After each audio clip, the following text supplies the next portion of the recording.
अस्सलाम वालेकुम, welcome to our next lecture. And इस लेक्चर में आज हम जो रीड करेंगे, पहले जो डिस्कस कर लेते हैं कि पिछली क्लास में हमने कौन कौन से फंक्शन रीड किए थे। वो ये वाला कोड था और इसमें हमने क्या क्या फंक्शन यूज़ किए थे, क्या कमांड इस्तेमाल की थी। हमने एक इमेज को रीड किया, उस इमेज को हमने शो का फंक्शन लगाया, उस पर फिगर लगाई और ये हमने इसमें RGB टू ग्रे किया, नॉइस और ये सारे फंक्शन के हमने उसमें इमेज में को उसके अलावा क्या फंक्शन अप्लाई किए थे। फॉर एग्जांपल हमने फ्लिप डिम किया था, वो उसके फंक्शन का क्या काम होता है।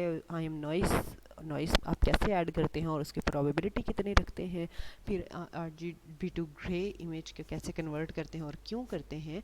इमेज को रोटेट कितने एंगल पे करना है और क्यों करना है। इसके अलावा शो का फंक्शन हो गया। और अगर आपने डिफरेंट मज़ीद फंक्शंस जो हैं वो अगर आप देखना चाहते हैं तो आपने पिछली जो रिकॉर्डिंग थी उसको देख सकते हैं, पिछली वीडियो को देख सकते हैं और उसका डिस्क्रिप्शन में आपको लिंक भी मिल जाएगा।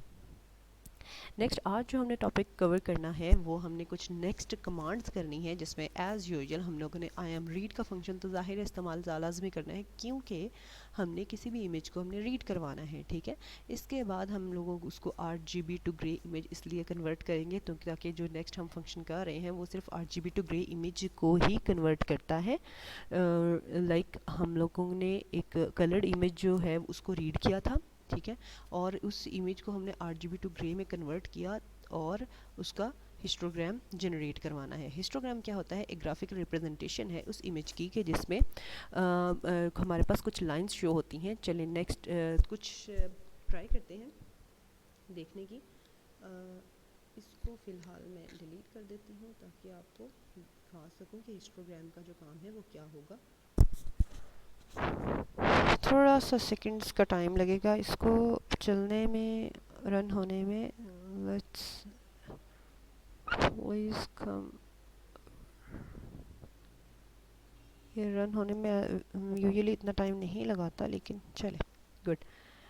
अब यहाँ पर हमारे पास ये जो इमेज आई है, ये बेसिकली हमारे पास इमेज आई है, एक ग्रे इमेज है और दूसरी जो है हमारे पास ओरिजिनल इमेज है। ये ओरिजिनल इमेज थी, ये ग्रे इमेज थी। ठीक है, हम हिस्टोग्राम देखना चाह रहे हैं उसी इमेज का ना, तो उसी इमेज का हिस्टोग्राम देखने के लिए हम क्या करते हैं, हम ये देखें जो ग्रे इमेज थी, ग्रे इमेज मैंने आपको पहले दिखाई, जो ग्रे इमेज थी, एक सेकेंड उसको दोबारा रन करते हैं। इसको पहले इसकी इमेज को ऐसे ही रहने दें ताकि इसको हम मिनिमाइज़ कर लें। और अगर मैं इस इमेज को दोबारा से रन करूं तो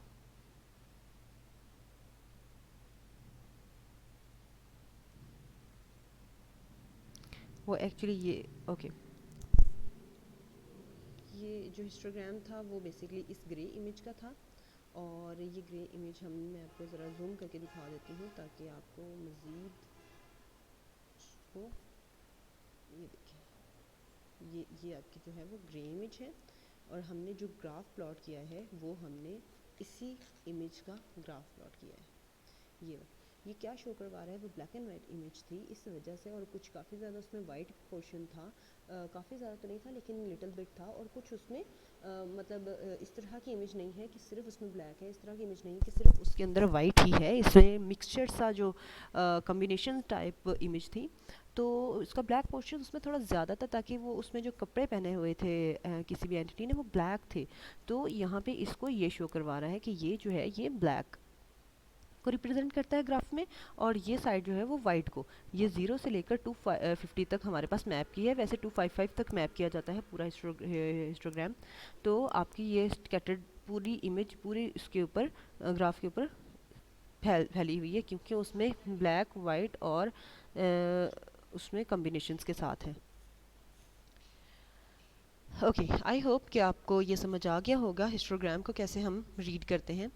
अब ये हिस्टोग्राम को रीड कर लिया एक फंक्शन। दूसरी जो चीज़ है वो ये है कि आपने एक इमेज को रीड किया, ये यहाँ पे इमेज को रीड किया, उस इमेज को आपने RGB टू ग्रे में कन्वर्ट किया। ये आप मैंने तो अलग-अलग किया है, लेकिन अगर आप चाहें तो आप इसी को भी यूज़ कर सकते हैं। ठीक है, आपने एक अलग से वेरिएबल में स्टोर करवा दिया। अब आप चाह रहे हो कि आप उस इमेज का 2 बिट इमेज देखो, मीन्स IM2W से मुराद ये है कि ये क्या शो करवाता है, ये उस इमेज, इस तरह की इमेज शो करवाता है जो सिर्फ 2 बिट में होती है। 2 बिट से मुराद ये है कि जो सिर्फ ब्लैक एंड वाइट में होती है। ठीक है, एक ये हमारे पास फंक्शन है। पहले हम इसी को ही देख लेते हैं।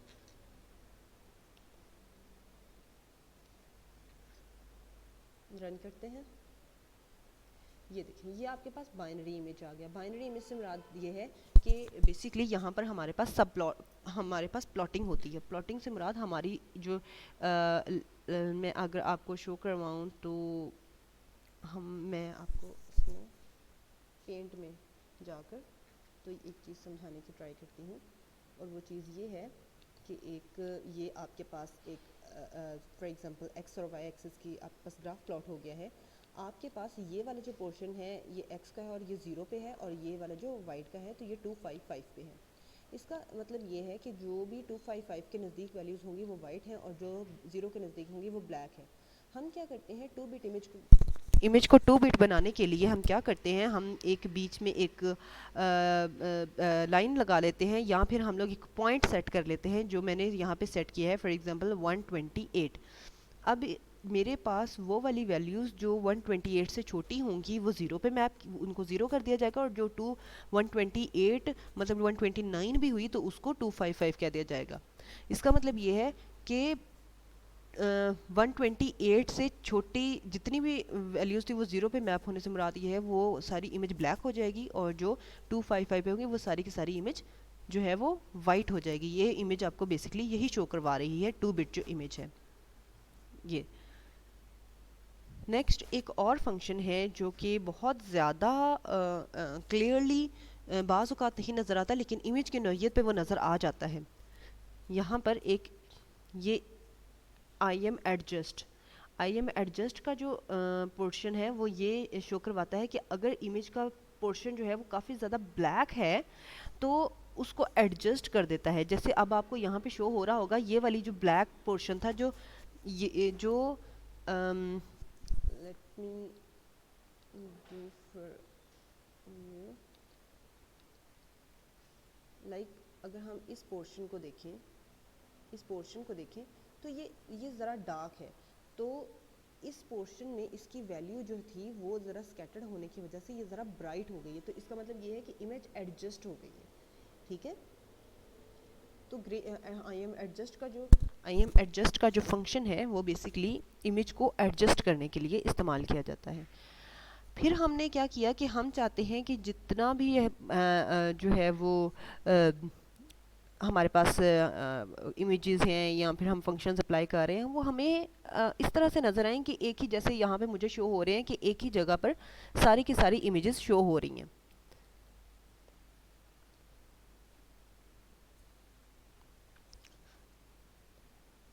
तो ये हमारे लिए देखने के लिए भी ज़रा आसानी हो जाती है। लेकिन ज़रूरी नहीं है, अगर आप इसके अलग-अलग से इनको देखना चाहते हैं तो आप फिगर का जो और सब प्लॉटिंग अगर आप हटाने भी चाहें तो इसको हटा सकते हैं। अगर आप फिगर की जो कमांड है अगर आप वो लिखना चाहते हैं, अगर हम फिगर की कमांड यूज़ करते हैं तो देखते हैं कि क्या इफेक्ट पड़ता है।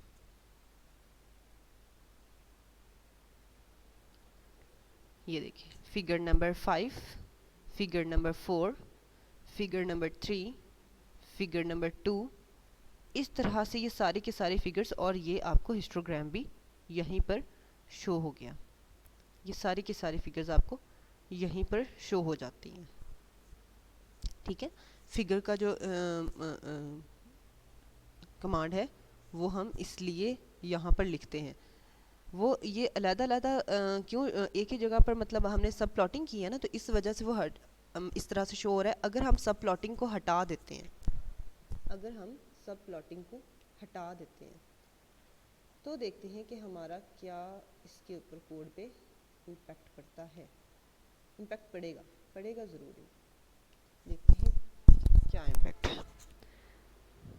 देखिए, फिगर नंबर 5 ये पहले हमारे पास एक कॉर्नर में थी, अब पूरी पे आ रही है। फिगर नंबर 4 एडजस्ट की है, same grey image, same original image, same, और ग्राफ की अपनी। वैल्यूज़ हैं। ठीक है, आई होप आपको ये वीडियो पसंद आई होगी। अगर आपको पसंद आई है तो प्लीज़ थम्स अप करें, इसको सब्सक्राइब करें।